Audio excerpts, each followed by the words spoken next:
ओम शांति। प्यारे भाइयों बहनों, आज प्यारे बाबा की 69 की अव्यक्त मुरली में से 20वां पार्ट और आज की मुरली में प्रमुख जो 8 बातें हैं वह आप सबको सुना रहे हैं। मुरली का हेडिंग है अव्यक्त मिलन के अनुभव की विधि।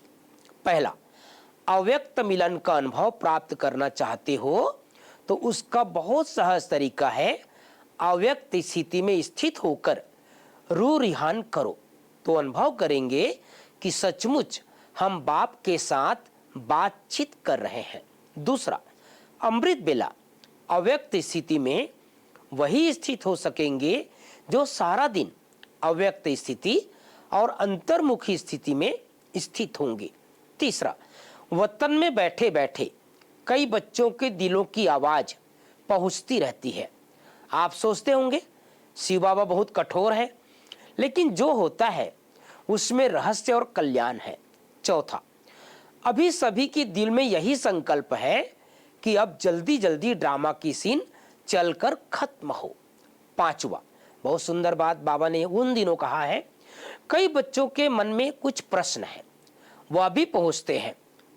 कई बच्चे मूंझते हैं, साकार द्वारा तो यह कहा गया कि सूक्ष्म तन तो है ही नहीं, तो बाबा कहाँ चले गए, कहाँ से मिलने आते हैं, संदेश कहाँ से आता है, बाबा को भोग क्यों लगाते हो, इसका भी एक राज है। क्यों कहा गया, जैसे छोटे बच्चे जब कोई चीज के पीछे लग जाते हैं तो बच्चों के आंखों से छिपाकर कहा जाता है कि है ही नहीं। इसी रीति से कई बच्चे इन्हीं बातों में चटक गए थे। उनको छुड़ाने के लिए साकार में कहते थे कि सूक्ष्म तन है ही नहीं। कितनी सुंदर बात बाबा ने बताया कि बाबा को अपने बच्चों को ये जो मन में एक चटक पड़ गई थी उसको छुड़ाने के लिए बाबा ने कहा था कि सूक्ष्म तन तो है ही नहीं। छठवां, कई बच्चों के मन में यह भी प्रश्न है, ना मालूम जो बाप दादा कहते थे सभी को साथ में ले जाएंगे वह तो अब चले गए, लेकिन वह चले गए हैं। बाबा पूछ रहे हैं वह चले गए हैं, मुक्ति धाम में जा नहीं सकते सिवाय बारात व बच्चों के। सातवीं बात, सर्विस करते करते यह ध्यान रखना, मैंने यह किया मैं ही यह कर सकता हूं, यह मैंपन आना यह ज्ञान का अभिमान सर्विस का अभिमान है। आठवां, अब तो ज्वाला रूप होना है। ज्वाला रूप का यादगार ज्वाला देवी है। आप सब सुने होंगे हिमाचल प्रदेश में एक देवी है मंदिर, उस देवी जी का मंदिर का यादगार बाबा सुना रहे हैं। उस मंदिर का नाम ज्वाला देवी है। तो बाबा कह रहे हैं ऐसा ज्वाला रूप होना है तो तुम्हारा यादगार है ज्वाला देवी। ऐसी ज्वाला प्रज्वलित करनी है जिस ज्वाला में यह कलयुगी संसार जलकर भस्म हो जाए। तो प्यारे भाइयों बहनों, ये प्यारा बाबा की अव्यक्त मुरली में एक सुंदर रहस्य बताया।